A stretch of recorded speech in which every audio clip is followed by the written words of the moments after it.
continue avec notre étude de la contrôlabilité de l'équation de la chaleur. On a déjà étudié la contrôlabilité approchée et on a montré que la contrôlabilité approchée elle est équivalente à une certaine propriété pour le système adjoint.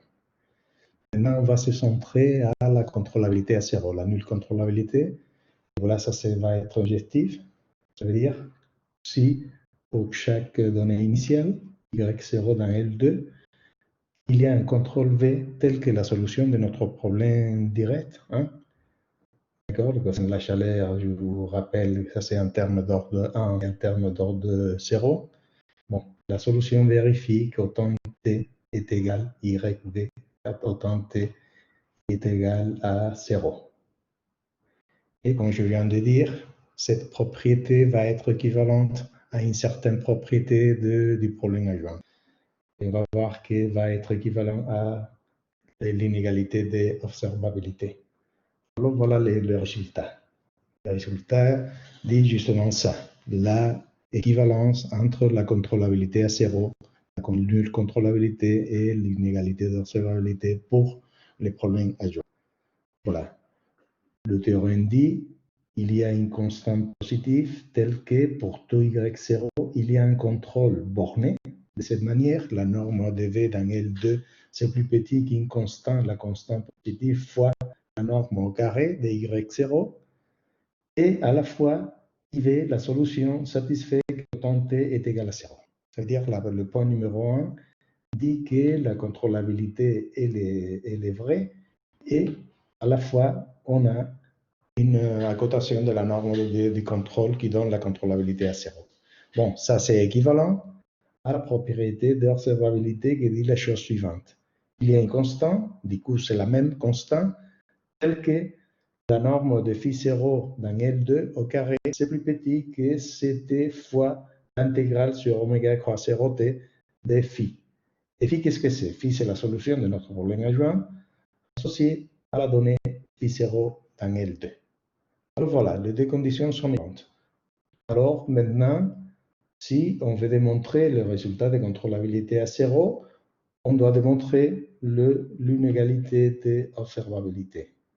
Alors vous rappelez que le système adjoint, c'est un système rétrograde. L'état, disons, la donnée initiale, c'est phi t égale phi 0. D'accord?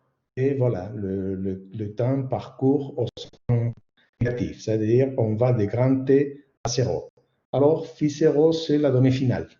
Bon, la norme de la donnée finale, alors, doit être bornée par rapport à, par rapport à phi sur petit oméga. Et vous voyez que la constante est indépendante de phi 0. C'est une constante universelle. Et l'inégalité doit être vraie pour toute donnée initiale. Alors voilà. On peut penser que l'inégalité d'observabilité est simple à démontrer. Et non, on va voir qu'en principe, ce n'est pas une inégalité simple à démontrer. On va voir comment on peut la démontrer. Bon. D'abord, on va démontrer l'équivalence entre les deux points, 1 et 2. D'accord? Et voilà, on va voir ça. D'accord? Alors, la preuve, 1 implique 2. Cela dit qu'on est capable de résoudre notre problème de contrôlabilité à 0 autant T avec un contrôle qui est borné par rapport à la donnée initiale avec une constante. Et ce qu'on veut démontrer, c'est l'inégalité d'observabilité. Alors pour cela, on fixe y0, une donnée initiale dans L2, d'accord? Et on considère directement V chapeau, le contrôle qui donne la contrôlabilité à 0 et à la fois qui est borné comme indique l'inégalité 7. D'accord? Le V chapeau, il est borné de cette manière. D'accord? Et maintenant, qu'est-ce qu'on va faire? On fixe phi 0 et on applique une solution de l'équation adjointe 4, d'accord? Associée à phi 0, d'accord? On considère aussi phi et on applique la proposition 5. Avec les données V chapeau et la propre solution phi liée à phi 0. D'accord? Comme on sait que l'état final est égal à 0, alors vous voyez que la proposition 5 donne cette identité, cette égalité. D'accord? Et voilà, phi0, y0 de la norme dans L2, la norme, je dis, le produit scalaire dans L2 est égal justement à moins cette intégrale. Alors ici, on applique l'inégalité de Cauchy-Schwarz. Ça, c'est plus petit que la norme de phi, la fonction caractéristique sur L2, V chapeau sur L2. Et maintenant, on applique l'inégalité pour V chapeau. V chapeau, il est borné, le contrôle, il est borné, sa norme, il est borné par rapport à une constante. Ici, c'est la racine de t. Et c'était, pardon, fois la norme de y0. Donc voilà, pour tout y0, on a démontré que phi, le produit scalaire de phi 0 entre y0, c'est plus petit que cette quantité. Comme L2, c'est un espace de Hilbert, à partir de là, on démontre directement que la norme de phi 0, je vais effacer pour vous montrer. Voilà. Ça implique que la norme de phi 0 dans L2, c'est plus petite que cette quantité.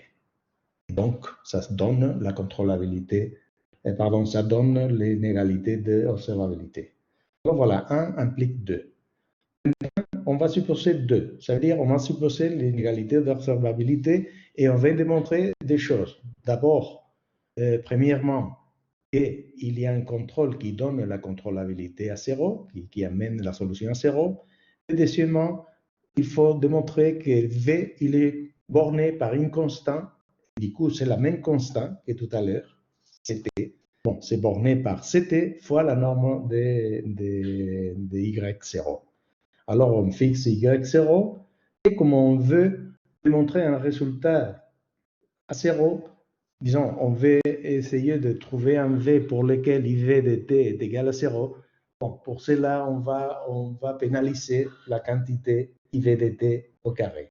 Alors, on fixe V et on va minimiser la norme de V, un demi de la norme de V, dans L de 2Q, plus une quantité qui est quand epsilon converge vers 0, converge vers l'infini, cette quantité. D'accord? On va voir que ça va nous donner un contrôle qui amène la solution à 0. D'accord? Bon, IV, je ne sais pas si j'ai dit ça, IV, c'est une fonction dans L2, c'est la solution de notre problème. S'il y a une erreur, ici, il n'y a pas de carré. D'accord? Non, ça, c'est une erreur. Il faut effacer le carré. C'est simplement IV appartient à L2. D'accord? Alors, voilà. Bon, ça, c'est un problème de contrôlabilité, pardon, c'est un problème de minimisation dans 5 contraintes. V appartient à L2 de Q. On peut voir que ce n'est difficile à voir qu'il y a une seule solution. On va l'appeler V epsilon. Alors, si V epsilon, c'est la solution, bon, on sait que la dérivée de notre fonctionnel doit être égale à 0. Si vous imposez que la dérivée de notre fonctionnel est égale à 0, et vous utilisez une autre fois la proposition précédente, la proposition 5, et c'est la proposition qui lie les solutions de notre problème de l'équation de la chaleur et les problèmes adjoints. D'accord? Donc, si vous utilisez ça, ce n'est pas difficile à montrer que les seules solutions de notre problème de minimisation satisfait un système d'optimalité. Le système d'optimalité, c'est ça. C'est l'équation de la chaleur, d'accord, avec notre solution de notre problème de minimisation. Et du coup, on démontre que V epsilon, c'est phi epsilon fois la fonction caractéristique, ou phi epsilon, c'est la solution liée à la donnée initiale, finale, dans ce cas, liée à la donnée finale, phi 0 égale à moins 1 sur epsilon, y0, c'est epsilon de t. Donc voilà, on peut voir que V epsilon, c'est solution du problème de minimisation si et seulement si V epsilon vérifie le système d'optimalité. D'accord? Alors voilà, on va utiliser une autre fois la proposition 5, comme toujours. On va l'utiliser pour V epsilon, qui du coup est égal à phi epsilon, la fonction caractéristique, avec donnée initiale, cette quantité. Alors, si vous écrivez la proposition 5 pour ces données, directement, vous allez trouver cette égalité. Je vous montre cette égalité. Voilà, cette égalité. Et c'est à ce point où on utilise l'inégalité d'observabilité. Alors voilà, Y0, si on utilise l'inégalité de Cauchy, c'est plus petit que la norme dans L2 de Y0, phi epsilon, norme dans L2 d'oméga, d'accord? Et maintenant, ici, on utilise l'inégalité d'observabilité, d'accord? Phi epsilon, c'est plus petit aussi l'inégalité de Cauchy, d'accord? Et on obtient ça. D'abord, pardon. D'abord, on utilise l'inégalité de Cauchy, d'accord, avec une constante. La constante, c'est la même constante qui vient de l'inégalité d'observabilité. Et ici, au dernier moment, vous utilisez l'inégalité d'observabilité. Alors voilà, il y a ici la. Et ça vous donne directement, bon, il faut ajouter que V epsilon, c'est la fonction caractéristique fois phi epsilon. Et alors voilà, ce que vous avez ici, c'est justement la norme de V epsilon dans L2 de Q. Alors, ça vous donne cette identité. D'accord? Alors voilà, si ça c'est vrai, on a une suite V epsilon qui dépend d'un paramètre epsilon qui converge vers 0. D'accord? Et la suite, elle est bornée. Elle est bornée par cette quantité indépendamment d'epsilon. Alors, la suite, elle admet une sous-suite qu'on va le dénoter de la même manière, V epsilon, pour ne pas prendre de notation difficile. Alors, il y a une sous-suite qui converge faiblement dans L2 d'oméga quand epsilon converge vers 0. D'accord? Bon, c'est simple à voir parce que notre problème, c'est linéaire. On est en train de travailler avec l'équation de la chaleur. C'est une équation linéaire qui dépend continuellement des données. Et ici, V epsilon, c'est un donné. Alors, c'est simple à démontrer que IV epsilon converge vers V et YV, pardon. D'accord? Et du coup, YV appartient à L2 d'oméga. Et voilà, si maintenant vous prendre ici, vous voyez que cette quantité elle est bornée, d'accord? Cette quantité va converger à IV, YV, BT, et ça vous donne directement que si V c'est la limite faible, alors IV appartient à L2 de 0T à 0, et cette égalité démontre que IV dt est égal à 0. Et du coup, la norme, elle est aussi bornée. La norme de V, grâce à que V epsilon vérifie cette inégalité, la norme de V, elle est aussi bornée par CT fois Y0 au carré. D'accord? Alors voilà, on vient de démontrer les deux choses à la fois. La contrôlabilité à 0, et aussi, on a démontré que les normes qu'on a construites d'une manière vraiment précise, c'est via le problème de minimisation. Bon, le contrôle, il est borné par cette quantité. Alors, on a démontré le point numéro 1. Voilà l'équivalence. D'accord? Alors, bon, il y a aussi une remarque qui me semble intéressante. C'est le remarque. Bon, si vous avez compris la preuve, la constante qui apparaît ici, c'est la même constante qui apparaît ici. Ici, on peut toujours jouer avec la meilleure des constantes, ça veut dire la plus petite des constantes, d'accord, qu'on peut écrire là, et ici par la plus petite, constante avec laquelle l'inégalité elle est vraie. Alors, les deux sont les mêmes constants. Ça, c'est celui que j'ai écrit ici dans la remarque. D'accord? On peut, à partir de l'existence d'un contrôle qui est borné par rapport à la donnée initiale, on peut construire l'ensemble CT de Y0, c'est toujours un ensemble convexe fermé, d'accord?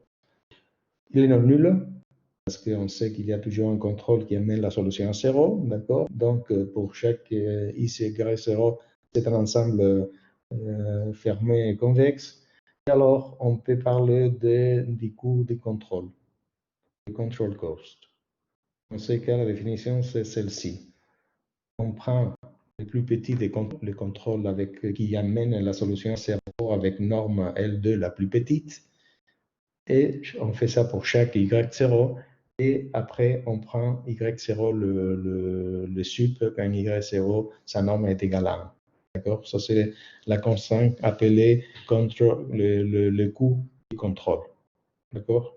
Alors, l'inégalité précédente, la précédente, dit que KDT, cette quantité, c'est plus petit que la racine de CT, où CT, c'est la constante qui apparaît dans l'inégalité d'observabilité.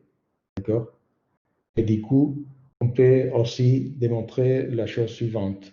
Si maintenant, oui, d'accord, si on prouve l'inégalité d'observabilité, on peut démontrer que cette inégalité est égale à KD au carré.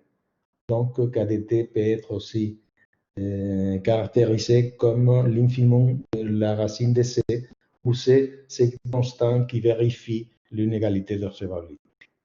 Alors voilà, les deux constantes sont les mêmes, contrôlées, disons, ça c'est un peu la résumé, contrôlées à 0 avec un contrôle borné par une constante fois la norme de Y0, c'est équivalent à démontrer l'inégalité d'observabilité, mais les constantes sont les mêmes. D'accord? La meilleure constante pour le problème de contrôle, de contrôlabilité à 0, c'est aussi la meilleure constante pour l'inégalité d'observabilité. D'accord? Alors voilà, je vais effacer tout ça. Voilà la remarque. Bon. Alors voilà. Maintenant, qu'est-ce qu'on va faire? Maintenant, on va essayer de démontrer l'inégalité d'observabilité. On est qu'elle est équivalente, mais il faut la démontrer. Bon, je vais vous montrer une technique qui prouve l'inégalité d'observabilité à partir de certaines inégalités appelées des inégalités globales de Karlemann. D'accord? Alors, je vais vous présenter ça. C'est un peu technique, et c'est vrai que je ne vais pas prouver la partie la plus technique. Simplement, je vais faire l'application à notre problème. Pour cela, je vais travailler avec un système adjoint général. Voilà notre problème adjoint. Voilà que c'est un problème rétrograde avec une condition finale, phi de t égale à phi 0. D'accord? Il n'y a pas de terme d'ordre 0, ni de terme d'ordre 1. Et par contre, il y a un second membre. Voilà, un second membre où il y a une fonction dans L2 et des dérivés, une somme des dérivés des fonctions de L2. Ou si vous voulez, le dérivé appartient à L2 h de 0t à valeur d'un h-1. D'accord? Alors, une fonction régulière est dérivée des fonctions qui ne sont pas trop régulières. Voilà. Alors, pour chaque phi 0, on peut montrer, pour chaque phi 0, pour chaque f0 et fi, pour chaque donnée, avec les données fixées, on peut démontrer que le problème il est bien posé et du coup, le problème a une unique solution. Une unique solution, phi dans L2 de 0t à valeur h1 0, et elle est bornée, la solution elle est bornée par rapport aux données. D'accord? La norme de phi, dans l'espace L2 de 0t h1 0, est bornée par C fois la norme de F0 et la norme de FI et la norme de la donnée initiale. Alors voilà. Qu'est-ce qu'on va faire maintenant? On va démontrer une certaine inégalité. Une certaine inégalité pour les solutions du problème 9. D'accord? Que c'est un problème avec un second membre. Et voilà l'inégalité qu'on va démontrer. Elle est écrite sous le lemme qui dit la chose suivante. Il y a une constante alpha 0 et une fonction positive, je me suis trompé, et des constantes positives qui dépendent simplement de petit oméga et de grand oméga. D'accord? Petit oméga, je vous rappelle que c'est l'endroit où on fait les contrôles. D'accord? Bon, disons, elle ne dépend pas de la donnée initiale. Et il y a ça, la fonction et les deux constants, telles qu'on a cette inégalité. C'est une grosse inégalité qui est valable, on va commencer par ça, qui est valable pour toutes les solutions de F. D'accord? Associées à n'importe quelle donnée initiale. Ça veut dire qu'ici, il n'y a pas, si vous voyez, ici, il y a certains paramètres, certains constants, certaines fonctions mais aucun des données dépend de phi 0, ni de f0, ni de fi. C'est une inégalité universelle. Et qu'est-ce qu'il y a dans l'inégalité? Bon, il y a une fonction alpha de xt, et il y a aussi un paramètre s partout. Qu'est-ce que c'est alpha? Bon, alpha, c'est la fonction donnée par cette expression. Alpha de xt égale à alpha 0 de x divisé par t moins t. D'accord? Alpha 0, c'est la fonction donnée dans le lemme. D'accord? C'est une fonction positive. Et il y a aussi un paramètre qui doit être grand, suffisamment grand. Et comme ça, doit être plus grand qu'un paramètre S0. Il y a cette forme, c'est sigma 0, la constante qui dépend d'oméga, et petit oméga fois t plus t carré. D'accord? Et ça doit être valable pour toutes les données initiales et pour tous les seconds membres de notre problème nef. D'accord? De notre problème nef. Donc voilà. Si vous regardez, il y a une exponentielle négative. D'accord? Ça, c'est une fonction à poids.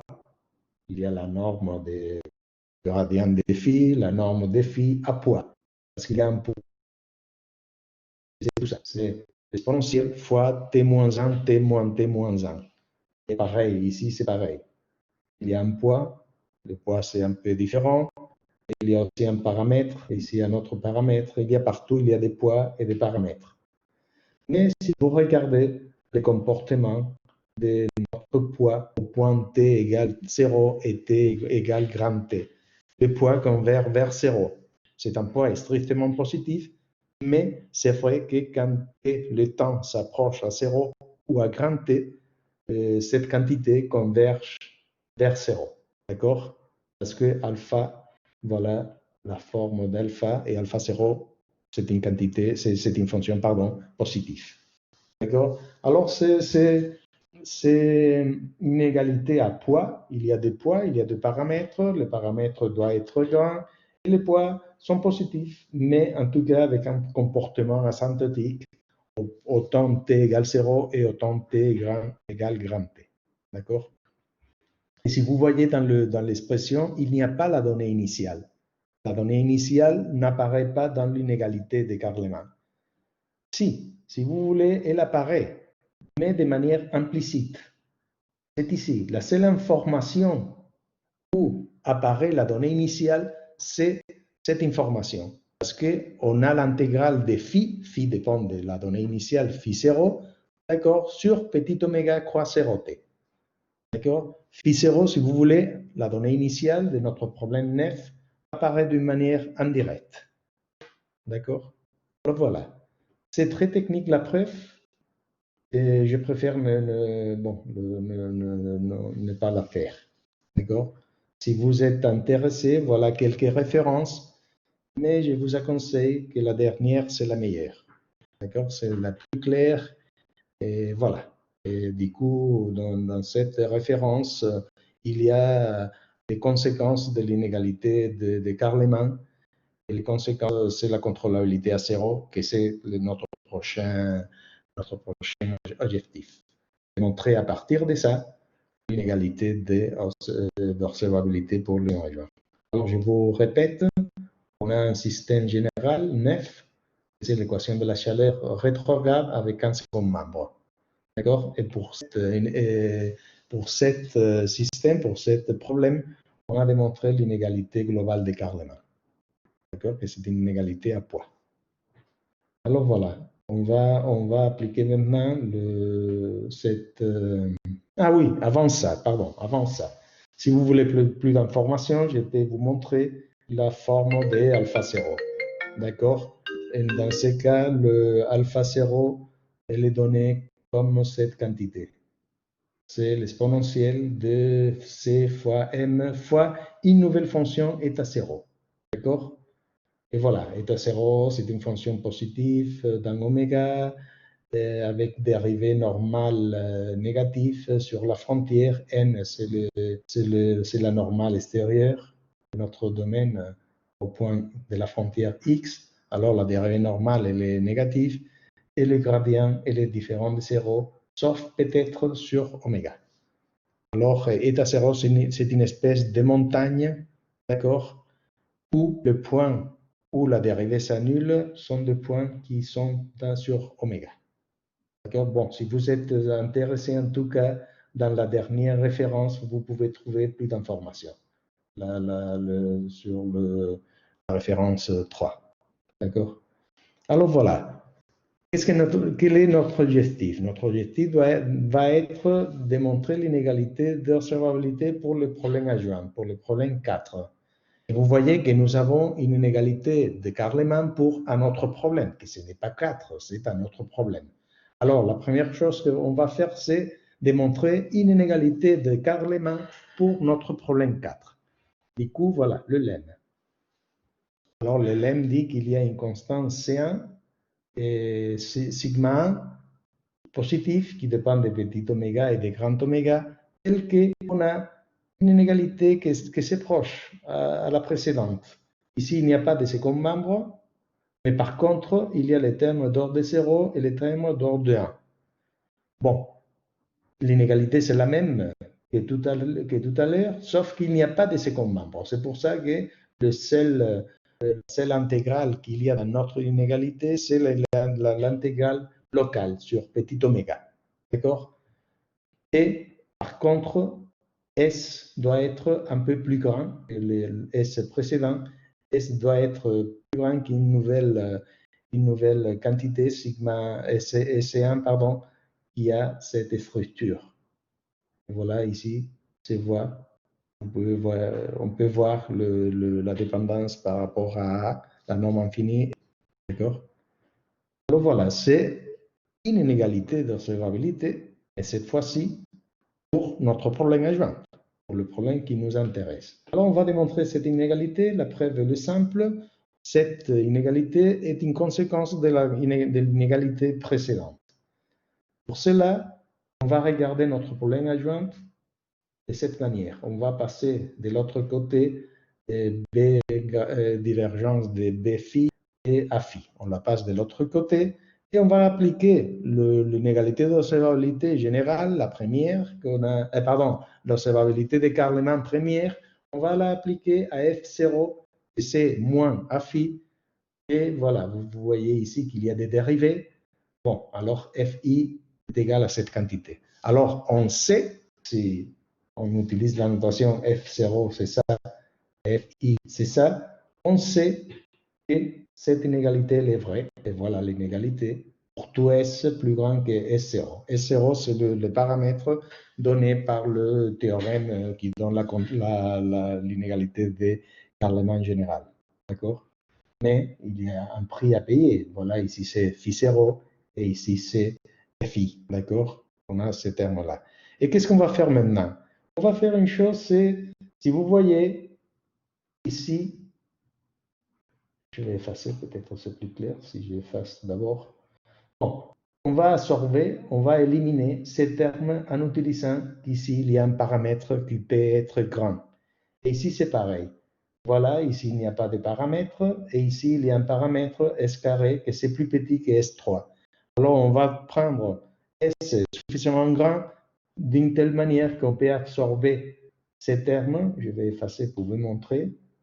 On peut absorber ces termes et celui-ci par ça. Parce que ça, c'est vraiment plus grand. Alors pour cela, on va borner le premier terme. Et vous voyez, c'est simple à démontrer que ça, c'est plus petit que la norme de infini. Bon, peut-être je vais le faire directement. Ben, voilà, je le fais ici directement. Je crois que peut-être je l'écris trop petit. L'écriture, elle est trop petite, mais voilà. Qu'est-ce que j'ai fait? J'ai fait ça, c'est borné par la norme de l'infini fois l'exponentielle de moins 2s alpha phi carré, d'accord? Ici, je mets T3, T moins T3, et T moins 3, etc., etc., T moins T moins 3. Et ça, c'est borné, ça c'est simple à démontrer que c'est borné par T puissance 6 divisé par 2 puissance 6. Alors voilà, je viens de vous montrer la première inégalité. La seconde, c'est pareil. Je vous laisse ça. La seconde, c'est le même raisonnement. Alors voilà, ça, si S c'est suffisamment grand, ça peut être plus petit que C0 S3 sur 4. C'est ça ce qu'on va faire. Prendre S suffisamment grand d'une telle manière que cette quantité soit plus petite que cette quantité. Je vous donne le détail. Et voilà. On va prendre que cette quantité soit plus petite qu'un quart de S3. Et cette quantité soit plus petite aussi qu'un quart de S3. Alors voilà, ça va vous donner, et ça c'est plus petit que 1 sur 4 C0. D'accord, pardon, je me suis trompé. C0 est ici, S3. Et quand vous multipliez par C0, alors vous savez que ça c'est plus petit qu'un quart, que c'est ça. C'est ce que j'ai écrit ici. Voilà. Une fois que vous mettez C0, ça c'est plus petit qu'un quart de S3. D'accord? Alors ça fait qu'on peut éliminer cette quantité si S c'est suffisamment grand, parce que C0, cette quantité, c'est plus petit qu'un quart de S3 fois l'intégrale. Ici, c'est pareil. C0 fois S carré, c'est plus petit qu'un quart de C0 fois l'intégrale. Donc, si vous faites le calcul, pour cela, il faut prendre simplement S plus grand que, voilà, d'ici, de sortir cette quantité, et d'ici, de sortir celle-ci. D'accord? Bon, S doit être à la fois plus grand que S0 et la quantité. Bon, si vous prenez une constante plus grande, finalement, l'inégalité va être vraie pour S plus grand que S1. Alors, je vous laisse le détail, d'accord, mais pardon. Je vous laisse le détail, mais finalement, on a démontré l'inégalité comme vous voulez, simplement comme une conséquence de l'autre inégalité. D'accord? Alors voilà, ça, on est presque fini. Alors, qu'est-ce qu'on a fait? On a le problème adjoint et on a démontré une inégalité de Carleman pour le problème adjoint.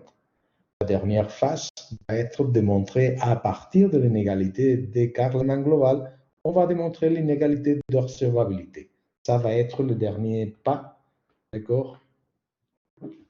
Et c'est le résultat qui est ici, le théorème, qui dit la chose suivante. Pour tout A et pour tout B et pour toute donnée initiale, on a cette inégalité d'observabilité où la constante est donnée par cette expression. C'est l'exponentielle de C fois M. Vous voyez qu'est-ce que c'est M? M, c'est 1 plus 1 sur T plus T fois la norme de A infini plus la norme de A infini de tiers plus 1 plus T, la norme de B carré.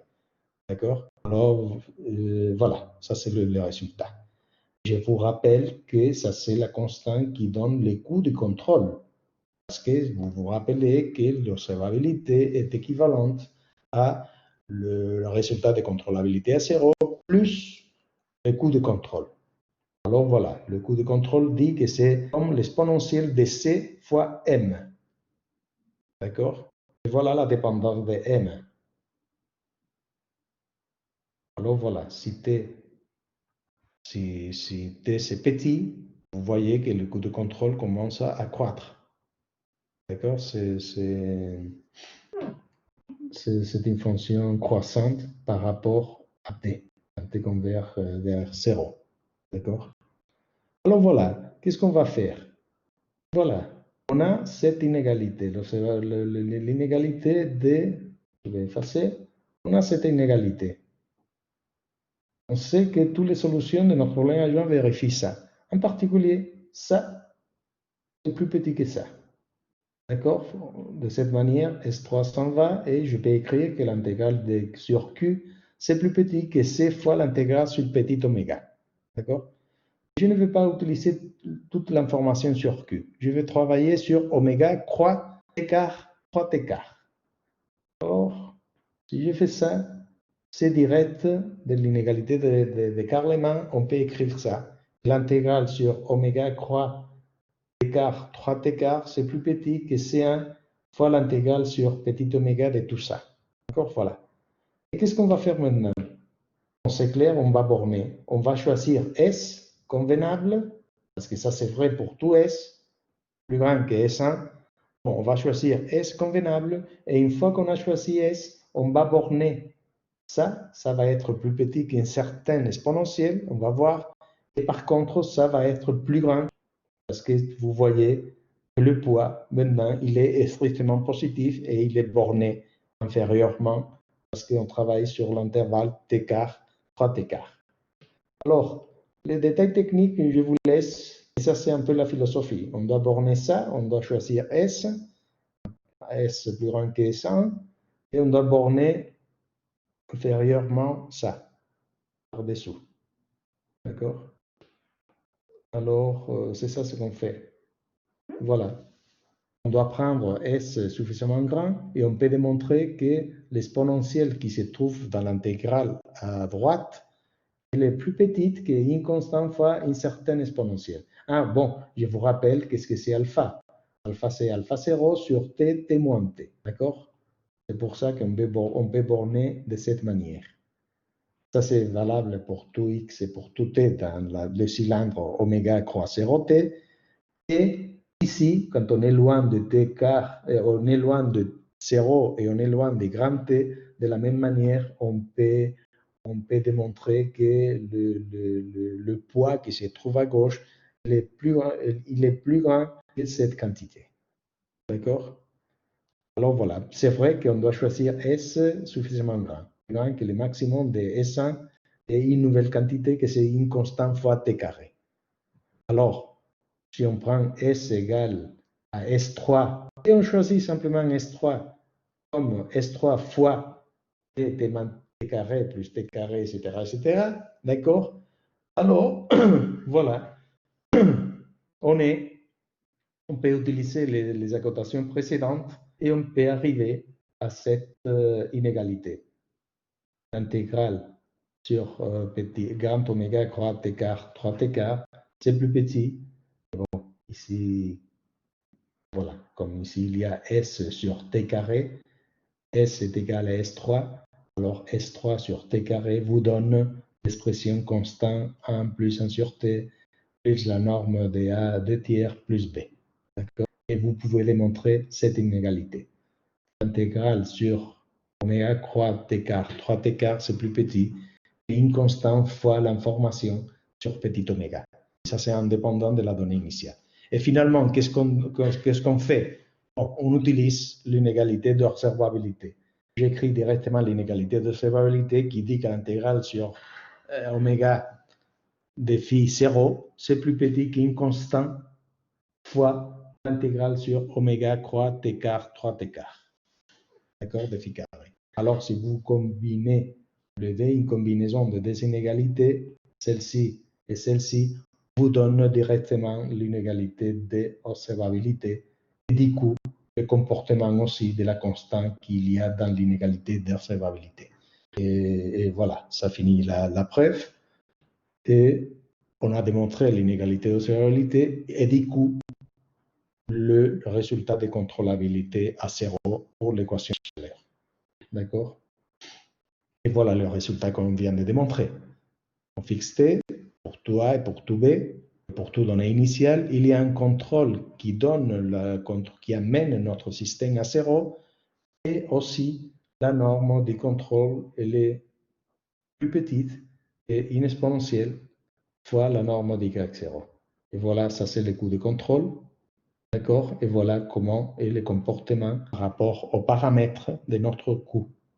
T1, 1 sur T, etc., etc., etc. Voilà la preuve. D'accord? J'ai oublié de vous dire, non, je crois que je l'ai mis. Ah bon, d'accord. Si vous vous rappelez, nous avions mis l'autre jour, bon, dans la vidéo précédente, on avait fait un artifice pour obtenir les résultats de contrôlabilité et frontières à partir de la contrôlabilité interne. C'est pour ça qu'on a aussi les mêmes résultats de contrôlabilité frontière. Ça, c'est une cause directe avec bon, avec l'artifice que je vais vous montrer de ce théorème. D'accord? Alors voilà. Première remarque. Le résultat de contrôlabilité, il est valable pour tout T. T peut être vraiment petit, mais pour tout T, c'est vrai que si T c'est petit, alors le coût va être grand. Mais le résultat, il est vrai pour tout T, pour tout A, pour tout B et pour tout petit oméga. D'accord? Le résultat est valable toujours. D'accord? Voilà. Et il y a quelque chose que j'ai oublié de vous dire. Je vais vous dire directement. L'inégalité de Carleman donne directement la continuation unique de notre problème adjoint 4. La continuation unique, si vous vous rappelez, disait que si phi était égal à 0 sur petit oméga, alors la donnée initiale doit être égale à 0. Et c'est clair, si phi est égal à 0 sur petit oméga, alors phi en particulier doit être nul. Et si phi est nul, alors phi 0 elle est aussi nulle. D'accord? Donc j'ai oublié de vous dire ça. Mais l'inégalité de Kalman donne à la fois la contrôlabilité à 0, mais comme d'une manière directe, la contrôlabilité approchée. C'est une autre preuve. Et voilà, on a démontré les résultats de contrôlabilité pour des contrôles qui appartiennent à L2. Et en principe, la régularité des contrôles, c'est L2. Est-ce qu'on peut démontrer les résultats avec un contrôle un peu meilleur? Oui, la réponse est oui. Par exemple, à partir de l'inégalité d'observabilité, à partir de l'inégalité de probabilité précédente, on peut démontrer cette inégalité. Si vous voyez que c'est la norme de phi en L1 au carré, c'est une inégalité plus forte. Bon, à partir de cette inégalité, on peut la démontrer, on peut se démontrer à partir de le fait régularisant de l'équation de la chaleur, d'accord? Bon, cette inégalité en particulier implique qu'on peut démontrer les résultats de contrôle avec un contrôle dans l'infini. D'accord? Un peu plus régulier. Si vous voulez obtenir plus d'informations, alors voilà, dans cet article, vous pouvez démontrer cette inégalité d'observabilité améliorée. D'accord? Bon, il y a d'autres techniques qui permettent de construire un contrôle plus régulier. D'accord? Et voilà, j'ai fait tout ça pour moi, les Laplaciens, mais on peut faire tout ça, on peut faire le même calcul, exactement le même calcul, si au lieu de travailler avec les Laplaciens, on travaille avec un opérateur d'ordre 2 parabolique ou uniformément elliptique. Ça veut dire un opérateur qui peut s'écrire sous ces formes, d'accord? Et avec les coefficients alpha et j des fonctions bornées et avec les dérivés sont aussi bornés, d'accord? Symétriques, d'accord? C'est la régularité, d'accord? Et à la fois la matrice liée à alpha j, c'est une matrice uniformément définie positive, d'accord? Ça c'est la condition d'ellipticité uniforme. Alors voilà, dans le cas particulier où alpha ij est égal à delta ij, bon, dans ce cas particulier, c'est l'opérateur L, c'est justement le Laplacien. D'accord? Donc voilà, on peut le faire d'une manière plus générale. Je vais vous montrer directement les résultats pour l'équation de la chaleur. D'accord? Et on a travaillé toujours avec des conditions frontières Dirichlet homogènes. Les résultats sont vrais si, par exemple, les conditions au bord sont de type Neumann ou bien de type Fourier. D'accord? Alors voilà, je vais vous présenter ça simplement pour les conditions au bord de type Dirichlet. D'accord? Et voilà, je mets ici, ça c'est la seconde, je viens de finir la seconde session. Et voilà, merci pour votre attention. On continue dans une troisième session dans un nouveau vidéo.